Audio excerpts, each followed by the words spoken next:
Hello guys, welcome back in exam पर भैया। आज आपके लिए लेकर आया हूँ त्रिकोणमिति और ये आपका रेलवे लूसेंट मैथ का सॉल्यूशन है।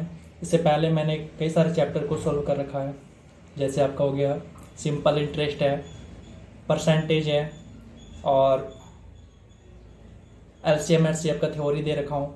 यदि आपने उस वीडियो को अभी तक नहीं देखा है तो आप हमारे चैनल पर विजिट करके उन सभी वीडियो को आप देख सकते हैं। साथ ही साथ मैंने 2018 और 2016 में रेलवे में आए हुए प्रीवियस ईयर के एग्ज़ाम के जो क्वेश्चन हैं वो मैं आपको टाइप वाइज सॉल्व करा रहा हूँ, आप उसे भी देखिए। तो चलिए आज की क्लास को स्टार्ट करता हूँ। और आज ये आपका थ्योरी सेक्शन है त्रिकोणमिति का। तो इस थ्योरी सेक्शन के दौरान मैं आपको वो सारी फार्मूला बताऊंगा जो कि इस चैप्टर में आपको यूज होने वाला है, और इसके अलावा मैक्सिमम ये आपको कवर हो जाएगा। और इस फार्मूला को आप क्या करें, अपने नोटबुक पर कॉपी कर लें, लिख लें उसको अच्छे से, और इसको टाइम टू टाइम रिवाइज करते रहें। और चलिए स्टार्ट करते हैं हम। कुछ फार्मूला है, सबसे पहले आप उसको देख लीजिए। तो आपके सामने फार्मूला दिख रहा होगा। आप क्या करिए ना, इसको स्क्रीनशॉट ले लीजिए और फिर आप इसको अच्छे से लिख लीजिएगा। चलिए मैं साथ ही साथ आपको समझाते हुए भी चलता हूँ। आप स्क्रीनशॉट ले लीजिए पूरा पेज का। ये रहा, ऊपर ले लिए होंगे आप इधर से ले लीजिए स्क्रीनशॉट। चलिए क्लियर है। चलिए समझते हैं इसको। ये फार्मूला आपने पढ़ा होगा, शुरू में बहुत फार्मूला पढ़ा होगा, तो ये कोई नई फार्मूला है नहीं। आपका फार्मूला है, पहला है कर्ण स्क्वायर बराबर लंब स्क्वायर प्लस आधार स्क्वायर। कर्ण कहते हैं इंग्लिश में, यदि हम बात करें तो उसी को कहते हैं हाइपोटेनस, और लंब को कहते हैं परपेंडिकुलर, और बेस हो गया आपका आधार। तो हाइपोटेनस का square is equal to P यानी परपेंडिकुलर का स्क्वायर, और सम हो गया आपका बेस का स्क्वायर। ठीक है, ये होता है थ्योरी पाइथागोरस प्रमेय से। चलिए, तो वहीं से यदि हम कर्ण निकालते तो यहाँ पे देखिए स्क्वायर था, बट हमें यदि कर्ण निकालने की जरूरत हुई, स्क्वायर नहीं ओनली कर्ण, तो हम क्या करते हैं, ये स्क्वायर के बदले में जो हमारा राइट साइड होता है, मतलब ये हो गया राइट साइड, इसको कहते हैं LHS, इसको कहते हैं RHS में हम रूट दे देते हैं, इसके बदले में स्क्वायर के बदले में रूट आ जाता है, और बाकी ये रूट के अंदर आ गया पूरा पार्ट। ठीक है, लंब निकालना है उसी तरह, कर्ण के स्क्वायर में माइनस कर देंगे आधार का स्क्वायर। आधार निकालना हो तो कर्ण के स्क्वायर में हम माइनस कर देंगे लंब का स्क्वायर। ठीक है, और ये सारी जो बात होगा ये आपका राइट एंगल ट्रायंगल की बात होगा, मतलब समकोण त्रिभुज का बात होगा। समकोण त्रिभुज क्या हो गया, ये आपका 90 डिग्री है। ठीक है, एक साइड जो होगा, एक एंगल जो होगा इसका 90 डिग्री होगा, और 90 डिग्री के जो सामने का जो साइड होगा, अभी देखिए हमारा क्या है, एंगल भी हमारा 90 डिग्री है। 90 डिग्री के सामने कौन सा साइड पड़ रहा है, तो इसके सामने ये वाला साइड AC पड़ रहा है, तो AC को हम हमेशा कर्ण कहेंगे। मतलब ये हो गया, जो हमारा 90 डिग्री के सामने वाला जो साइड होगा वो हमारा कर्ण होता है, ये फिक्स होता है। ठीक है, कर्ण आपका फिक्स हो गया। कर्ण क्या होगा, इन तीनों साइड में सबसे बड़ा होगा। ठीक है, लंब आधार और कर्ण, इन तीनों में सबसे बड़ा कौन होगा, तो उन सब में सबसे बड़ा हमारा होगा कर्ण। उम्मीद करता हूं यहां तक आप समझ गए होंगे। ठीक है, चलिए अगला देखते हैं। आगे हमारा इससे रिलेटेड साइन थीटा को क्या कहते हैं, लंब बटा कर्ण, इंग्लिश में कहते हैं P/H, मतलब परपेंडिकुलर अपॉन हाइपोटेनस। उसी तरह आपका आ जाता है यहाँ पे, इसका ठीक अपोजिट होता है आपका कॉसेक थीटा। तो कॉसेक थीटा इसका opposite, cosec theta is equal to, इसको पलट दीजिए, कर्ण अपॉन लंब यानी H/P। ठीक है, कॉस थीटा भी आपका B/H, मतलब हो गया आपका आधार बटा कर्ण। ठीक है, और सेक थीटा इसका अपोजिट होता है। मैंने ठीक इसके सामने अपोजिट वाले को लिखा है, साइन थीटा का opposite cos theta, sine theta का अपोजिट कॉस थीटा। ठीक है, और सॉरी साइन थीटा का अपोजिट कॉसेक थीटा, और कॉस थीटा का अपोजिट सेक थीटा, फार्मूला की बात कर रहा हूँ मैं यहाँ पे, और टेन थीटा का अपोजिट यहाँ पे है कॉट थीटा, मैं फार्मूला की बात कर रहा हूँ। ठीक है, अपोजिट। अब देखें कॉस थीटा क्या है हमारा, आधार बटे कर्ण, सेक थीटा क्या है हमारा, कर्ण अपॉन आधार, एक दूसरे का उल्टा है। टेन थीटा क्या है हमारा, लंब बटा आधार यानी P/B, और कॉट थीटा क्या है हमारा, आधार बटा लंब यानी B/P। ठीक है, ये फार्मूला में एक दूसरे का अपोजिट होता है ये दोनों, इसलिए मैंने सामने लिख रखा है। उम्मीद करता हूँ ये सारे फार्मूला आपको पहले से भी आते होंगे, तो मैं आपको रिवाइज कर दे रहा हूँ यदि आपको पहले से पता है। आगे हमारा 11 number, sine square theta plus cos square theta is equal to 1। तो यहाँ से देखिए साइन स्क्वायर थीटा का वैल्यू हमें जरूरत पड़ेगा, कभी हमें कॉस स्क्वायर थीटा का वैल्यू का जरूरत पड़ेगा, तो साइन स्क्वायर थीटा हो गया 1 माइनस कॉस स्क्वायर थीटा, और cos square theta is equal to हो गया आपका 1 माइनस साइन स्क्वायर थीटा। ये दोनों फार्मूला आपके यहीं से निकलेगा, इसी से। ये हो गया आपका पेरेंट फार्मूला, यानी जो रूट फार्मूला है हमारा, ये वाला हो गया। उसी तरह दो और फार्मूला इसके अलावा, ये हो गया sec square theta minus tan square theta is equal to 1। तो सेक स्क्वायर थीटा यदि हम निकालेंगे तो ये हो गया आपका 1 प्लस टेन स्क्वायर थीटा, ठीक है। हमें टेन स्क्वायर थीटा का भी जरूरत पड़ सकता है, तो टेन स्क्वायर थीटा बराबर हो गया आपका सेक स्क्वायर थीटा माइनस 1 हो गया। उसी तरह cosec square theta minus cot square theta is equal to 1 हो गया। कॉसेक स्क्वायर थीटा का वैल्यू जब आप निकालेंगे तो cosec square theta is equal to 1 plus cot square theta, ठीक है। फिर हमें कभी यहाँ पे कॉट स्क्वायर थीटा का भी वैल्यू का जरूरत पड़ सकता है, तो कॉट स्क्वायर थीटा बराबर हो गया कॉसेक स्क्वायर थीटा माइनस 1। उम्मीद करता हूँ आप समझ गए होंगे। आगे देखिए यहाँ पे प्रोडक्ट फार्मूला है हमारा साइन थीटा इनटू, मतलब मल्टीप्लिकेशन, इनटू कॉसेक थीटा। यहाँ पे देखिए ये साइन थीटा, ये कॉसेक थीटा, इसका फार्मूला ये लंब बटा कर्ण, और इसका फार्मूला कर्ण बटा लंब। आपस में जब हम इसको मल्टीप्लाई करेंगे, इनटू का मतलब तो मल्टीप्लाई ही है ना, आपस में मल्टीप्लाई करेंगे तो लंब और ये लंब कैंसिल हो जाएगा, कर्ण और ये कर्ण कैंसिल हो जाएगा, कट के क्या बचेगा 1। तो प्रोडक्ट फार्मूला मैंने जो यहाँ पे बताया था, फार्मूला में एक दूसरे के क्या होता है, अपोजिट होता है। तो ये प्रोडक्ट रूल के अकॉर्डिंग, प्रोडक्ट फार्मूला के अकॉर्डिंग ये हमेशा आपको प्रोडक्ट कितना देगा, 1 देगा, ठीक है, अपोजिट वाले। ये sine theta into cosec theta एक दूसरे का अपोजिट होता है फार्मूला में। कौन से फार्मूला में, तो ये आपका लंब आधार और बेस के फार्मूला, ये परपेंडिकुलर के फार्मूला में, तो इसका वैल्यू हमेशा 1 मिलेगा। आपको जरूरत पड़ सकता है कभी साइन थीटा का वैल्यू का भी, तो यहाँ पे साइन थीटा का वैल्यू जब आप निकालेंगे तो ये कॉसेक थीटा को हमें आरएचएस में देना पड़ेगा, मतलब बराबर के उस तरफ। तो साइन थीटा बराबर हो गया आपका 1, ये इधर गुना में मतलब मल्टीप्लीकेशन में, आरएचएस में जाएगा तो ये भाग में चला जाएगा, यानी 1 बट्टा cosec theta.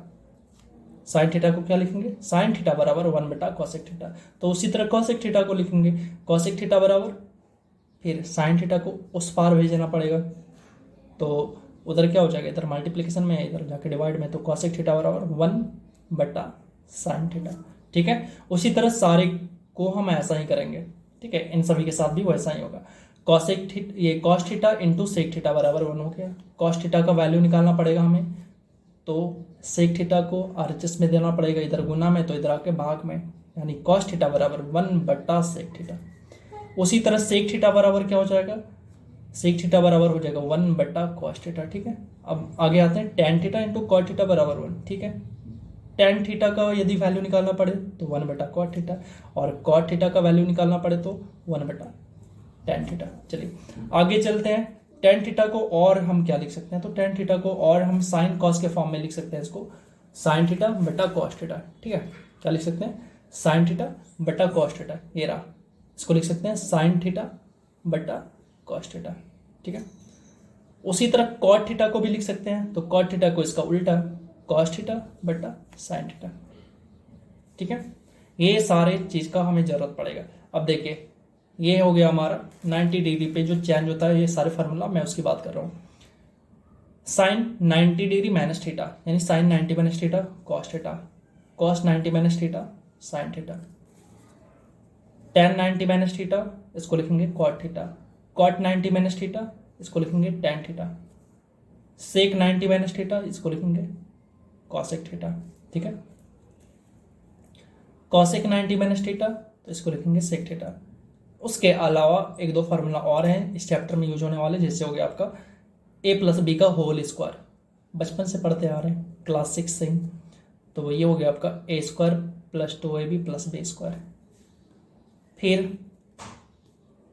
a minus b का होल स्क्वायर का भी जरूरत पड़ सकता है, तो यहाँ पे a स्क्वायर माइनस 2ab और प्लस स्क्वायर, मतलब यहाँ पे माइनस रहे तो यहाँ पे माइनस आएगा, यहाँ पे प्लस रहे तो यहाँ पे प्लस आएगा, बस। एक और फार्मूला जो कि बहुत बार यूज होगा, ए स्क्वायर माइनस बी स्क्वायर, इसको क्या लिख सकते हैं, ए माइनस बी इंटू ए प्लस बी, ठीक है। एच फॉर आपका हाइपोटेनस था, यहाँ जो चैप्टर में यूज है। पी फॉर आपका परपेंडिकुलर था, और बी फॉर आपका बेस था। हाइपोटेनस हो गया आपका कर्ण, इसी को कहेंगे को कहेंगे कर्ण, परपेंडिकुलर को कहेंगे लंब, और बेस को कहेंगे आधार। ये आपका आधार हो गया, ठीक है। चलिए, इसके अलावा भी आपको थोड़ा और फार्मूले हैं, तो मैं उसको भी आपको दिखा देता हूँ। एक चीज़ मैंने नहीं बताया आपको, देखिए, जो कि इंपॉर्टेंट थ्योरी होगा आपका यहाँ पे। ये जो हमारा समकोण त्रिभुज है, इसमें क्या होता है कि एक तो आपका 90 डिग्री होता है, मतलब समकोण होता है।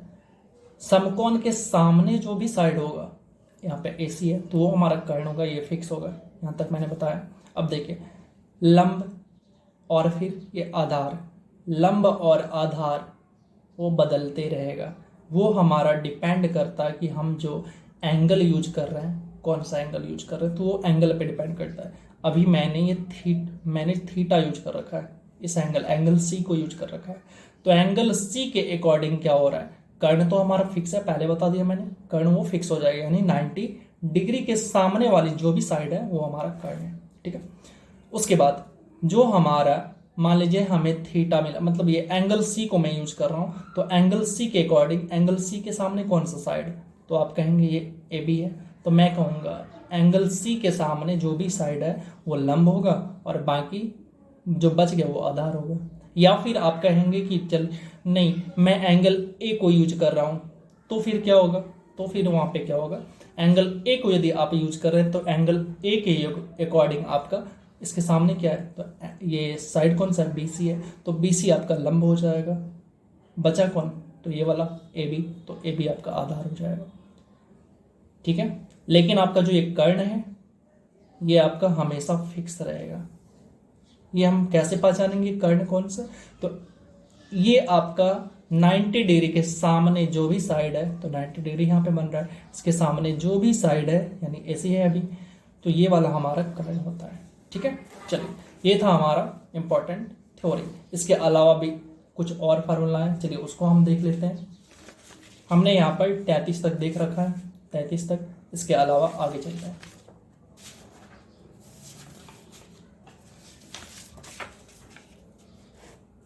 दिख रहा होगा आपको, चलिए एक बार अच्छे से आप स्क्रीनशॉट ले लीजिए, ले लिए होंगे। चलिए अब आप इसको भी ले लीजिए। चलिए अब देखते हैं इसको। 34 नंबर फार्मूला क्या है, यहां पे आपका sine A plus b is equal to, ये आपका शायद आपने यदि ISC में, मतलब 11th में यदि आपने साइंस रखा होगा, साइंस में मैथ, तो आपको ये फार्मूला पढ़ने को मिला होगा। बाई चांस यदि आपने मैथ को नहीं पढ़ा है 11th से, तो फिर भी घबराने की कोई बात नहीं है, बस इस फार्मूले को आप याद रखिए। तो देखिए यहाँ पे क्या लिखते हैं, sine A plus b is equal to क्या होता है, sine A into cos b plus cos A into sine b, ठीक है। यदि यहाँ पे माइनस आ जाए तो ये रहा minus b, sine A into cos b, बस यहाँ पे प्लस की जगह माइनस लगा देंगे, cos A into sine b, ठीक है। 36 नंबर, यदि यहाँ पे कॉस के साथ ऐसा हो तो कॉस के साथ हम क्या करेंगे, कॉस A प्लस बी हो तो देखिए cos A into cos b, यहाँ पे प्लस है तो यहाँ पे माइनस देना है आपको, कब, कॉस के केस में, ठीक है। Into cos A into cos b minus sine A into sine b, ठीक है। यदि यहाँ पे माइनस वाला केस आ जाए कॉस के साथ, तो कॉस A माइनस बी, इसको क्या लिखेंगे, इसको लिखेंगे cos A into cos b plus sine A into sine b. यहाँ पे यदि माइनस हो तो फार्मूला में हम प्लस करेंगे, यहाँ पे यदि प्लस हो तो फार्मूला में हम माइनस करेंगे कॉस के केस में, ठीक है। चलिए, इसके अलावा सबसे ज़्यादा इंपॉर्टेंट जो कि आपको मैं बताने वाला हूँ, पाइथागोरियन ट्रिपलेट, ठीक है। ये क्या है कि जैसे आपको कभी कभी क्या है, अभी मैं सवाल बताऊंगा तो अगले चैप्टर में, अगले पार्ट में, तो वहाँ पे आपको समझ में आ जाएगा कि ये कैसे यूज होता है ट्रिपलेट। बस आपको अभी फिलहाल समझ लीजिए, वो जो ट्रिगोनोमेट्रिक ये आप पढ़ते हैं समकोण त्रिभुज, तो समकोण त्रिभुज में क्या होता है कि आपको 3 साइड दिए रहते हैं, और समकोण त्रिभुज में क्या होता है कि जब आप हाइपोटेनस के स्क्वायर करते हैं यानी एच स्क्वायर बराबर होता है आपका पी स्क्वायर और प्लस बी स्क्वायर के, ठीक है। इस चीज को, इस रूल को फॉलो करता है, जो भी हाइपोटेनियस, ये जो भी आपका साइड होता है इस रूल को फॉलो करता है किस ट्रायंगल में, तो ये आपका राइट एंगल ट्रायंगल में, मतलब समकोण त्रिभुज में। ठीक है, तो मैं वही समकोण त्रिभुज का कुछ साइड को लेके आया हूं जो कि आपका सवाल में बहुत ज़्यादा यूज होते हैं। तो ये सारे ट्रिपलेट हैं। ठीक है, आपको निकालने की जरूरत नहीं पड़ेगा। जैसे आपको मान लीजिए लिख रखा है कभी साइन थीटा का वैल्यू दे रखा है 8/15 दे रखा है, तो आपको अब दो साइड तो दे रखा है, पी दे रखा है और एच दे रखा है, तो आप क्या करते थे, फिर बी निकालते थे इस फार्मूला के अकॉर्डिंग। एक लंबा चौड़ा सा एक सॉल्यूशन निकलता था, फिर आप वहां से बी निकालते थे। उसके बाद फिर आपसे कहा जाता था कि भाई साइन थीटा का वैल्यू दे रखा था तो आपको टेन थीटा का वैल्यू बताना है, तो फिर आप करते थे। लेकिन मैं आपको अब इस ट्रिपलेट फार्मूला के थ्रू आपको निकालने की कोई जरूरत नहीं है। आप देखेंगे और मन की गति से यूं ही बता देंगे कि इसका आंसर क्या होगा। चलिए तो देखिए, पहला साइड है 3, 4, 5। ठीक है, अब देखिए सबसे बड़ा इसमें कौन सा है, तो सबसे बड़ा कहेंगे आप 5 है। तो 5 आपका मैंने अभी पढ़ाया था कि जो राइट एंगल ट्रायंगल होगा, मतलब समकोण त्रिभुज होगा, समकोण त्रिभुज में सबसे बड़ा जो साइड होगा वो आपका होगा हमेशा हाइपोटेनस, मतलब कर्ण होगा। तो यहाँ पे आपका 5 कर्ण है। 3 साइड में से जितना भी 3 साइड में से सबसे बड़ा जो है वो आपका कर्ण होगा। ये बात तो फिक्स होगी। ठीक है, आप जहां जहां देखेंगे सबसे बड़ा साइड वो कर्ण होगा। बाकी दो साइड क्या है, तो मैंने भी कहा बाकी दो साइड हो सकता है वो लंब हो या फिर हो सकता है वो आधार हो, वो बदलते रहेगा आपके एंगल के अकॉर्डिंग। लेकिन इतना तो फिक्स है कि लंब और आधार बाकी दो ही होगा, सबसे बड़ा जो है वो कर्ण होगा। तो यहाँ पे हमारा जो 5 है ये तो कर्ण हो गया। ठीक है, उसके बाद ये 4 और 3 हो सकता है लंब हो सकता है आधार हो, लेकिन ये बात तो समझ गए ना। चलिए, तो 3, 4, 5। अब देखिए 3 का स्क्वायर करिए कितना हो गया 9, प्लस 4 का स्क्वायर 16 बराबर 5 का स्क्वायर 25। तो 16 ना 25 होता है ना। तो देखिए इस रूल को फॉलो किया ना, बिल्कुल किया, कर रहा है ना, बिल्कुल कर रहा है। अब आप इसको भी यदि करेंगे तो वैसे ही होगा। देखिए 7 का स्क्वायर 49 प्लस में 24 का स्क्वायर 576 इक्वल्स टू, ये हमारा क्या है हाइपोटेनस है यानी कर्ण है, 25 का स्क्वायर 625। अब इन दोनों को जोड़िए, देखिए 25 हो रहा है ना, 625 हो रहा है, बिल्कुल हो रहा है। ठीक है, तो ये सारे अब आप कहेंगे क्या भैया मुझे इतना याद करना पड़ेगा? नहीं, मैं आपको कहूँगा कि नहीं, आपको इतना याद नहीं करना पड़ेगा। हाँ, आप इसको रिवाइज करते रहिए ताकि आपको भविष्य में काम दे। लेकिन मैं आपको कहूँगा कम से कम ये वाली 38 नंबर 3, 4, 5, फिर ये 7, 24, 25, 5, 12, 13 और एक लास्ट ये 8, 15 और 17, ये वाली को जरूर ध्यान में रखिएगा। 8 है, 15 है, तो उसके साथ तीसरा साइड आपका 17 आएगा, या फिर 8 दे रखा है 17 दे रखा है तो तीसरा साइड आपका 15 आएगा, यानी इसी ग्रुप में ये चलता रहेगा। ठीक है, इसका ग्रुप ये वाला हो गया, इसी ग्रुप को फॉलो करेगा, इसका ग्रुप ये वाला हो गया, इसका ग्रुप ये वाला और इसका ग्रुप ये वाला, इसको ये फॉलो करते रहेगा। ठीक है, इस चीज को ध्यान में रखिएगा, मतलब आपके दिमाग में ये आना चाहिए। जैसे ही आपको दो साइड जैसे ही आया 9 और 40, बाई चांस मैं आपको ऐसा कह रहा हूँ कि साइन थीटा का वैल्यू है 40/41 है, आपको टेन थीटा निकालना है, तो आपको बी की जरूरत पड़ेगी। तो आप सीधा सीधा बस समझ जाइए कि बी का वैल्यू कितना है, 9 है। बी का वैल्यू कितना 9 है। क्यों 9 है? क्योंकि हमारा साइन थीटा में एक तो पी होता है और दूसरा एच होता है, तो पी हमारा 40 हो गया और एच 41 हो गया। एक नंबर मिस है उस ग्रुप से, यानी 40-41 ग्रुप से एक नंबर मिस है, तो वो 9 होगा, ये फिक्स हो गया, आपको निकालने की जरूरत नहीं पड़ेगी। ठीक है, उम्मीद करता हूं आप समझ गए होंगे। चलिए अगला थ्योरी है आपका।